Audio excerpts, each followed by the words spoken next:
নাকি কাজ থেকে চলে আসছো? আমরা যে ম্যাপ দেখছি আসলে কি কাজ করার কোনো ব্যবস্থা নাই, গোপনীয় যত অভিযান চলো জালালাবাদের দিকে চলে যেতে হবে। কোনো কাজ করার কোনো সম্ভাবনা নেই বর্তমান কথা, কারণ 60,000 টাকা জরিমানা করবে যদি কারোর কাছে যদি লোক পায়, কোনো গিরগিজের কোম্পানির লোক পায়, এখন 60,000 টাকা জরিমানা করবে। সব কিরিক্সের তো লোক করবে। আপনারা তো মিয়া আইসা ইয়া করে বাদ খারাপ করে দিচ্ছেন, বাদ মারছেন, এই জন্যই তো হ্যাঁ হ্যাঁ, এরাই তো কাজ করে। আমরা কোম্পানিতে যাওয়ার পর সব কিরগিজ বাইর করে দিচ্ছে, তাইলে ইরাই চাইনিজ কোম্পানি সব কিরগিজ বাইর করে দিচ্ছে, বাংলা ঢুকাইছে সব। এটা দেশে চলেই যাবেন ভাই, হ্যাঁ। এই দেশে চলেই যাবেন। এই যে এবারে গুছাই দিছে না সবকিছু।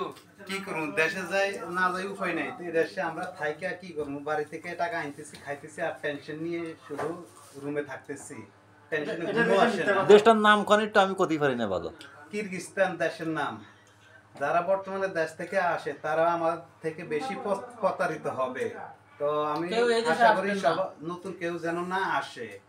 তারা যদি আসে তাহলে তারা আরো বেশি প্রতারিত হবে। আমরা আইছি 1 বছর হয়েছে, কিন্তু 1 বছরের মধ্যে কোনো কাগজপাতি কিছুই পাই না। আমরা এই কাগজপাতি নিজেরা বানাইতে হয়, এখন কাজ কিনা নিতে হয়, দালালের ভরা, দালালের অভাব নাই।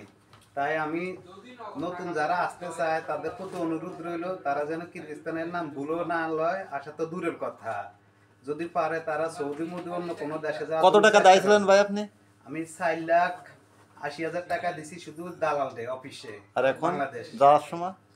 আর যাওয়ার সময় এখন কাজ নাই, দেশে পরিস্থিতি পুরাই খারাপ, আকামা নাই, কিছু নাই।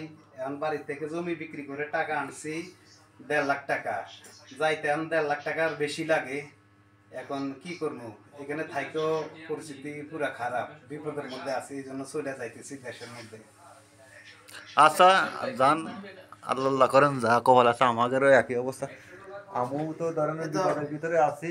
আর এই যারা ভাই আছে, ভাই আপনার কি খবর? আপনি কি কাপড় গুলোতে কি করবো, দেশ থেকে গরু দুটা ছিল, ওগুলো বিক্রি করিয়া তো এখন দেশে যাওয়ার প্রস্তুতি নিচ্ছি। আর কি করবো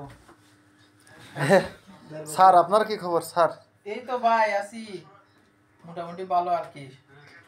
আপনি তো 12 টাকা ইনকাম করছেন তাই না ভাই? না ভাই 12 টাকা ইনকাম করতাম, ঠিক আছে, করলে কি হবে, 1 টাকা থাকতো না, সব খরচ হয়ে যাইতো। যে সমস্ত মানুষ আমারে কমেন্ট করে উল্টো পাল্টা, যদি কারোর ক্ষমতা থাকে আমার সাথে দেখা করো। এই দেশের যে পরিবেশ আছে না, এই যারা দালালি করো তাদেরকে খোঁজ দিচ্ছে এই সমস্ত লোকে, কি আর আপনার জানো কামড়ায় কামড়ায় খাবে বিলে, বুঝেছে? এর কোনো নিঃসন্দেহ, এটা একদম নিঃসন্দেহ। এই যে প্রত্যেকটা লোক, এই যে একটা লোক 1 মাস আইছে, নামাজ কালামি বাদ দিয়ে দিচ্ছে, এমন একটা পরিবেশ হয়ে গেছে, বুটে পড়ে গেছে, এখনও তার বিষাটাও হয়নি। তারপরে আরও কিছু লোক আছে ওই যে ওই জায়গা আছে, সব কান্দা ছাড়া আর কোনো উপায় নেই। দেখ, সবাই ভালো থাকবেন, ইনাকের জন্য দোয়া করবেন, আমিও দোয়া করি, আর আমার জন্য দোয়া করবেন যেন আমি জলদি জলদি এটা ভালো যে কোনো একটা বিধি অবস্থা হয়। ভাই আপনারা তাহলে ভালো থাকেন। হ্যাঁ আচ্ছা ভাই, দোয়া করেন আমরা যেন দেশে সহি সালামতে যেতে পারি। ওকে, আল্লাহ হাফেজ।